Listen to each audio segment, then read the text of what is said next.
And they were nice. They were really nice. I had a really great time. My kids had a really great time. Hi, this is Kristen, aka Mochi Mommy. I am a food blogger and normally I post food videos, but I do occasionally do fun things with my family. So I thought I would give a little behind the scenes of Mochi Mommy life. Our family recently took a trip to Southern California, which is where I'm from, and we did a Disneyland trip for my husband's 40th birthday. We stayed at the newly refurbished Villas at the Disneyland Hotel. So I thought I'd just give a little run through and review of what that was like. So, firstly, definitely get the app and put in your hotel reservation into the app. So, when you do that, you can tell them what time that you are arriving. So check-in isn't until 3 or 4 or something like that. But if you tell them that you're arriving earlier, they will let you know if your room is available earlier. And so we set our arrival time to noon and they told us that our room was ready around 1. So that was fairly early. We headed over there. We did online check-in. Everything was so easy and fast. It was pretty crowded getting in there. So definitely that online check-in was worth it. Plus, we were there early. And because we got to check in early, we got extra pool time on that first day, which is great. So the Disneyland Hotel has 3 pools, actually quite a few pools. And at first, when you look at the map, and you read the reviews about staying at the villas, some people complain about the villas being tucked away or too far away and you have to walk to the other pool. That is so not true. The villas are literally right there. Everything is super close.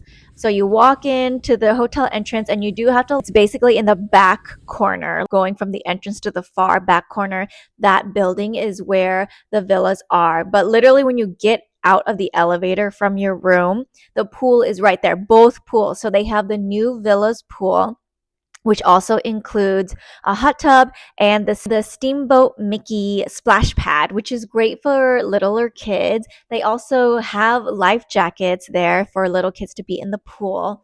Lifeguards and pool employees were going around handing out free snacks. It was so nice. You could also order food from the associated poolside restaurant and they will deliver it to you on the pool benches and on the pool chairs. It looked really nice. And then on the other side of the restaurant is the other pool. So really so close. I wouldn't even consider them, even though the new Villas pool is the Villas pool and then the other pool was associated with the rest of the hotel. They're all right there and you can use all of the pools. So on the other side, there's the pool with the monorail water slide, which is really fun. And what I really liked is that they had a little kiddies water slide. And that one doesn't go into a pool. It just kind of goes into a waiting area, kind of like a splash pad. So my kids who are not strong swimmers felt comfortable doing that. They have a medium-sized monorail water slide, which my 7-year-old did. Again, it does not go straight into the pool. It's kind of into a splash area. And then they have the highest water slide, and that one does go around the other side into the actual pool. And then there was another pool outside of that I saw mostly adults in that we didn't even go to. But everything was super close. They do have a coffee shop next to Goofy's Kitchen. And that's kind of where we picked up some breakfast on some of the days. That first night after our pool time, we went back to the room, got all washed up, and we decided to go to dinner at Storyteller Cafe in the Grand Californian. So this is a difference between the California Disney Resort and the Japan Disney Resort. Is in Japan, you could not go into a hotel or have a meal at one of the hotel restaurants unless you were staying in that hotel. But staying at the Disneyland Hotel, you can still eat at all the restaurants in the Grand Californian. So we went to the character dining in the Grand Californian, which we've done before. I just really like the food there. I think it tastes great. We did not do Goofy's Kitchen this time. I don't think I've done Goofy's Kitchen since I was a little kid.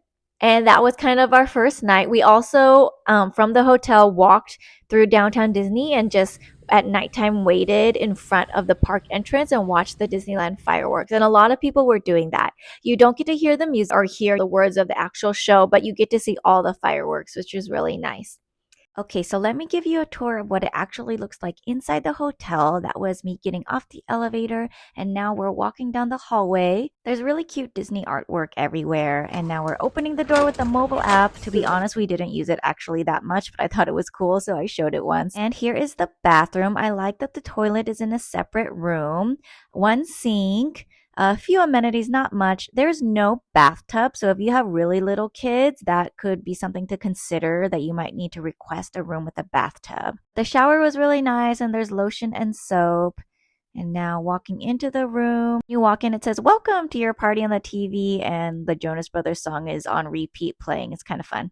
You either get a Tiana or a Sleeping Beauty themed room, and ours was Tiana. We did not really make a request. And I really like that it has a kitchenette. So there's dishes in the cupboard, a microwave, a toaster, a little Keurig, and a mini fridge with a tiny little freezer. So we brought our own dino nuggets. You know, I just get tired of buying expensive park food for kids and then they don't eat it. So we had a little backup. And then there's a sink to wash your dishes. And here's a little more clothes storage. Overall, it's a pretty spacious room with a good amount of storage. Now let me walk back over here to show you the view. We got a standard view, and as you can see, yes, it's pretty standard, but I don't think we really care. We're spending most of the day in the park anyway, or at the pool. Now let me show you how the Murphy bed folds down, and so that's how this room sleeps a family of 4. So the next day we went into Disneyland, and something to know is that the early entrance as of right now, it is alternating days between Disneyland and California Adventure. So the day that we stayed overnight actually was a California Adventure early entrance day. So we did not get early entrance to Disneyland. Still fine. We just walked in the morning. Oh, I forgot to mention. So just like on a Disney cruise, they gave us that first night a little room service card for breakfast, and you mark what you want on the card and hang it on your door before 11 p.m. and you get a mark also what time you want your breakfast to arrive. And honestly, it was so great because we planned an early morning in the park. We had our breakfast set to arrive at 6:30. They had the Mickey waffles and Mickey pancakes, kind of all the things that you, special Disney foods that you kind of want anyway, and the price was the same as if we had gone to a hotel restaurant. So that was amazing. That was great. We went into the park the next day. We spent, all morning at the park. It really wasn't that crowded. It was the 70th anniversary. So we watched their special happy whatever celebrate. I don't even know the name. I'm a bad Disney adult. The cavalcade. I was very excited to see Shelly Mae and Duffy in the parade since I just saw them at Tokyo Disney Japan, and I thought that was the only place that I could see them. So, and then in the afternoon, we went back to the hotel, did more pool time, got ready. We ate in downtown Disney. Honestly, the food in Disneyland is just okay, especially compared to the Tokyo Disney Resort. The food is just okay. Our best meal was that Storyteller's Cafe. The downtown Disney food was not bad. It was okay. We ate at the new food hall that's right outside of the Disneyland Hotel. I think I had like a yuzu lemonade or something, though. That was really good. So again, we ate, we all washed up, got the kids all ready, and then we went back into the park at nighttime to watch Fantasmic, which was amazing as usual. No dragon because it was still burned down. I don't know when that's coming back. So the walk from the Disneyland Hotel is on one end of downtown Disney. So it is quite a trek to walk all the way to get to the entrance. You can take the monorail, which is right at the entrance of downtown Disney, right in front where the hotel spits you out. But we tried that and the monorail was full. So we would have had to wait 1 or even 2 cycles to get into the monorail. And at that point, we were like, it's the same amount of time as if we just walked through downtown Disney. So that's what we did. So be forewarned, if you're expecting to take the monorail and want to get a quick entrance into the park, it could be a wait. So we watched Fantasmic. We did not watch the special Wondrous Journeys fireworks show because we saw the fireworks the night before, even though I'm sad that we missed Baymax flying around the castle. And we didn't watch their new Star Wars shows because my kids are not really into Star Wars, but they loved Fantasmic. And we did not watch the Paint the Night Parade. So we only did one day in the park.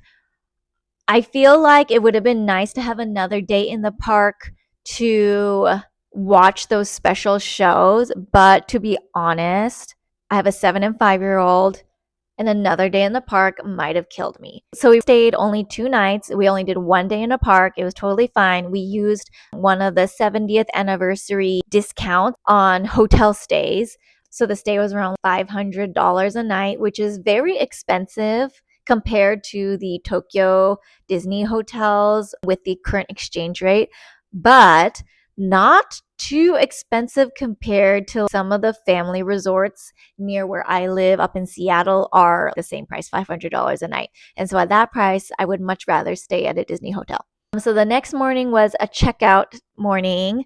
We again had some time to go to the pool. So we went to the pool we really made use of that pool. And I really feel like that is one of the biggest draws of the Disney hotel. So we did more pool time. We checked out. We got lunch nearby in Irvine. Such great Asian food before heading to John Wayne Airport to fly back to Seattle. And that was it. That was our trip. So it was kind of, not too big, not too crazy. We are casual Disney fans, not like the super intense kind. And I think that's all I have to say. I hope this video was somehow helpful for you if you were thinking about staying at the Disney Villas. Stay tuned for more family activity vlogs and more Japanese food recipes. Bye.